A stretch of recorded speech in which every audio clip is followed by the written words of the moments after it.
기원전 44년 운명의 3월 15일 새벽이 밝았습니다. 로마의 새벽 공기는 마치 젖은 솜니불처럼 무겁고 축축했지요. 간밤에 불어닥친 비바람 때문에 창문이 덜컹거리는 소리가 끊이지 않았습니다. 어둠 속에서 눈을 뜬 56살의 남자, 로마의 절대 권력자 율리우스 카이사르. 그는 지끈거리는 머리를 감싸 쥐며 일어났습니다. 사실 그는 요즘 몸이 성한 곳이 없었습니다.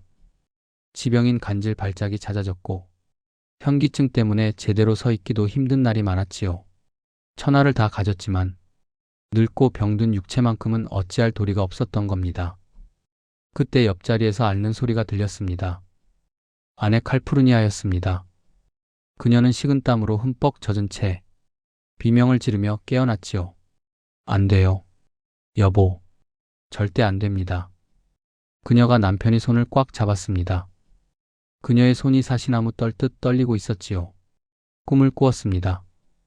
우리 집 지붕이 무너져 내리고 당신이 내 품 안에서 피투성이가 되어 죽어가는 꿈이었어요.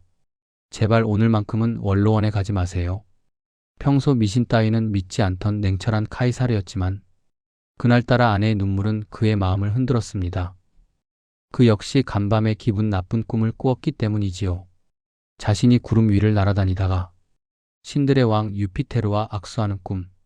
어찌 보면 길몽 같지만 죽음이 임박했음을 알리는 불길한 징조처럼 느껴졌습니다. 그래. 오늘은 몸도 좋지 않으니 쉬어야겠어. 그는 하인을 시켜 원로원 회의를 연기하라고 지시하려 했지요. 바로 그때였습니다. 운명의 장난처럼 누군가 방문을 두드렸습니다. 데키무스 브루투스였습니다. 여러분, 여기서 헷갈리시면 안 됩니다. 우리가 흔히 아는 암살자 마르쿠스 브루투스가 아니라 카이사르가 또 다른 아들처럼 믿었던 부하 데키무스였지요. 그는 카이사르의 표정을 살피더니 은근한 목소리로 말했습니다. 카카, 지금 원로원에는 의원들이 가득 모여 카카를 기다리고 있습니다. 오늘 카카를 로마의 왕으로 추대한다는 소문도 돌고 있는데 고작 부인의 꿈자리 때문에 회의를 취소하시겠습니까? 그러면 의원들이 비웃을 겁니다.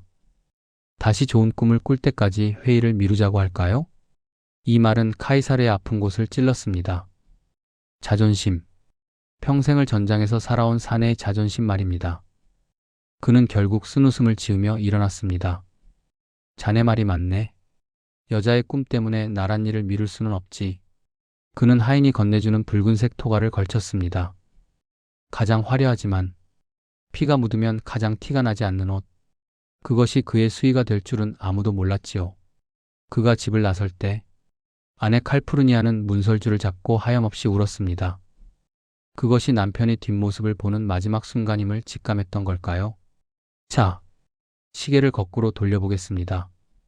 우리는 카이사르를 태어날 때부터 영웅이었을 거라고 생각합니다. 하지만 그건 큰 착각입니다. 그의 젊은 시절은 한마디로 빛 좋은 개살구였지요. 가문은 뼈대 있는 명문가였지만 집안에 돈이라고는 쥐뿔도 없었습니다. 그는 살아남기 위해 돈을 빌려야 했습니다. 그 빚의 규모가 얼마나 엄청났는지 지금 돈으로 환산하면 수백억 원이 넘었습니다.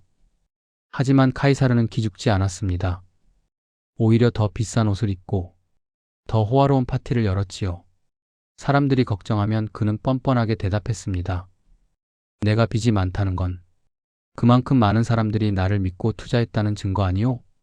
내가 로마의 주인이 되면 당신들 모두 부자로 만들어주겠소. 참으로 대단한 배짱 아닙니까? 젊은 시절에 유명한 일화가 하나 더 있습니다. 그가 유학을 가던 중 해적들에게 납치된 사건입니다. 해적들이 몸값을 요구했지요. 우리가 너를 풀어줄 테니 20달란트를 내놓아라. 보통 사람이라면 벌벌 떨며 살려달라고 했을 겁니다. 하지만 카이사르는 코웃음을 쳤습니다. 이봐, 사람을 잘못 봤군. 내가 고작 20달란트짜리 인간으로 보이나? 50달란트를 줄 테니 나를 정중하게 모셔라. 인질 주제에 몸값을 직접 올린 겁니다. 그리고는 해적들과 어울려 놀면서 농담처럼 말했지요. 내가 풀려나면 너희를 싹 다 잡아서 십자가에 매달아 주겠다. 해적들은 그저 철없는 도련님의 허풍이라고 생각하고 웃어넘겼습니다. 하지만 결과는 어땠을까요? 풀려나자마자 카이사르는 군대를 이끌고 돌아와 약속대로 해적들을 모조리 잡아 십자가에 매달았습니다. 그는 농담도 허투루 하지 않는 무서운 남자였던 겁니다. 하지만 그런 그에게도 시련의 계절은 길었습니다. 30이 넘고 40이 다 되어가도록 그는 로마 정치판의 주변부만 맴돌았습니다. 동기들은 벌써 높은 자리에 올라가는데 자신은 여전히 빚쟁이에 불과했지요. 어느 날 스페인 총독으로 부임해 가던 길, 그는 알렉산더 대왕의 동상을 마주하게 됩니다. 동상 앞에서의 그의 모습은 처량하기 그지없었습니다. 갑자기 그가 동상을 붙잡고 통곡을 하기 시작한 겁니다. 알렉산더는 내 나이 32살에 세상을 정복했는데 나는 40이 넘도록 뚜렷한 업적 하나 없이 늙어가고 있구나. 내 인생은 도대체 어디로 가고 있는가? 여러분, 이 마음 이해하시나요? 거울 속에 비친 내 얼굴에서 흰머리와 주름을 발견했을 때, 친구 자식은 대기업에 갔다는 소식을 들었을 때 밀려오는 그 헛헛한 마음 말입니다. 로마의 영웅도 우리와 똑같은 중년의 위기를 겪었던 겁니다. 하지만 카이사르가 비범한 점은 여기서 나옵니다. 그는 한탄만 하고 끝나지 않았습니다. 50살이 다 된 나이에 그는 인생을 뒤집을 마지막 승부수를 던집니다. 바로 갈리아 원정입니다. 지금의 프랑스 땅인 갈리아는 당시 로마인들에게 공포의 대상이었습니다. 거칠고 사나운 야만족들이 우글거리는 곳이었지요. 카이사르는 그곳에서 장장 8년을 보냅니다. 편안한 침대를 버리고 병사들과 함께 진흙탕에서 뒹굴었습니다. 그는 펜과 칼을 동시에 쓰는 리더였습니다. 낮에는 칼을 휘두르며 적을 베었고 밤에는 텐트 안에서 촛불을 켜고 갈리아 전기를 썼습니다. 자신의 무용담을 기록해서 로마로 타전한 것이지요. 이것은 기가 막힌 홍보 전략이었습니다. 로마 시민들은 매일같이 도착하는 그의 편지를 기다렸습니다. 와, 카이사르가 또 이겼대.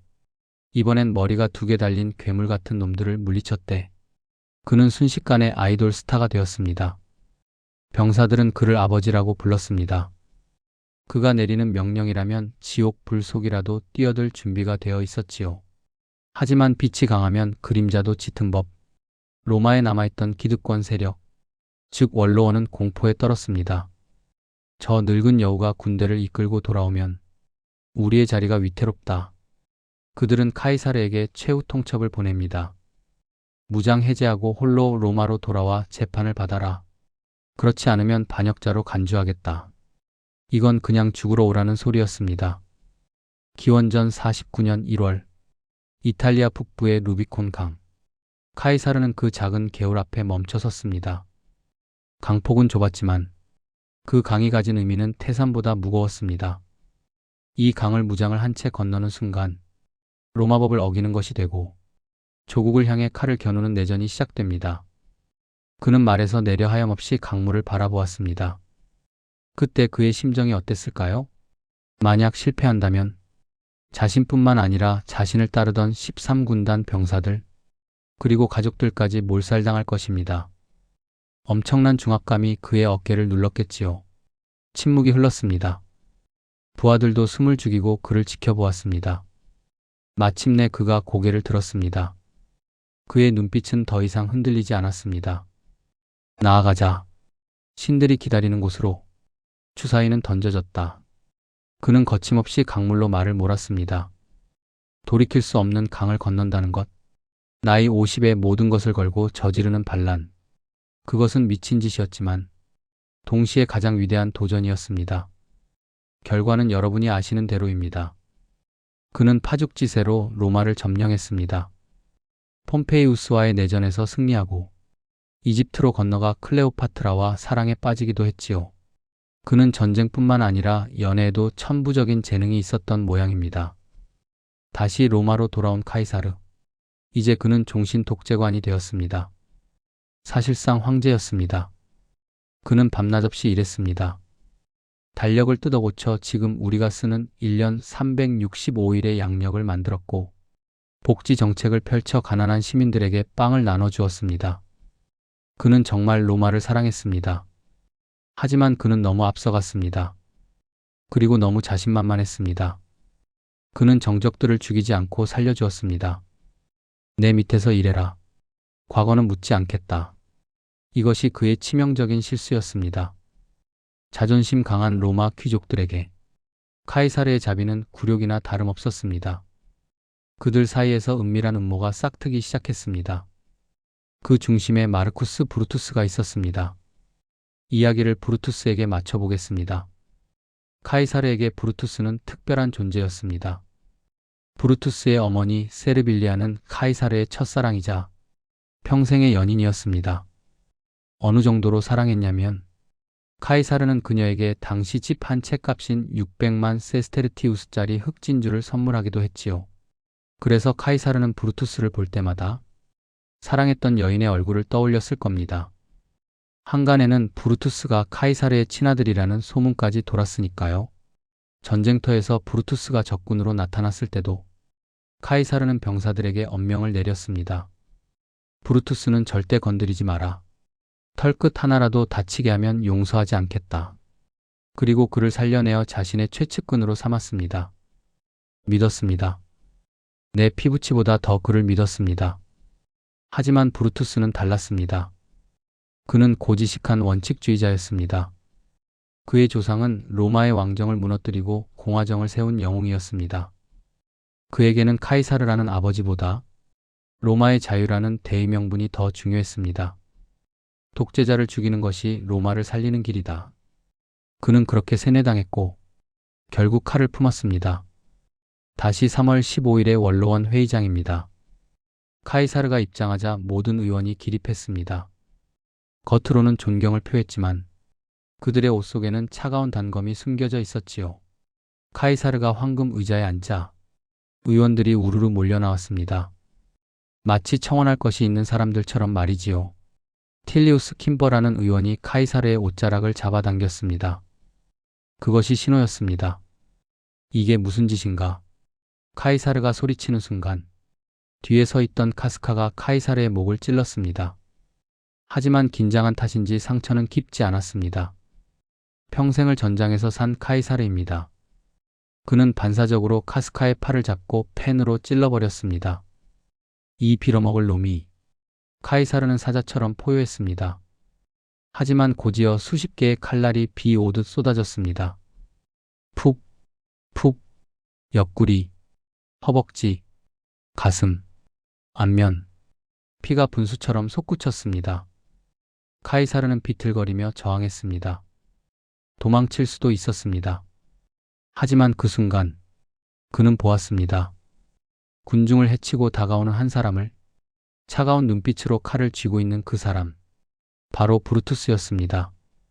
다른 사람은 몰라도 너만은 나를 지켜줄 줄 알았는데, 너만은 내 편일 줄 알았는데.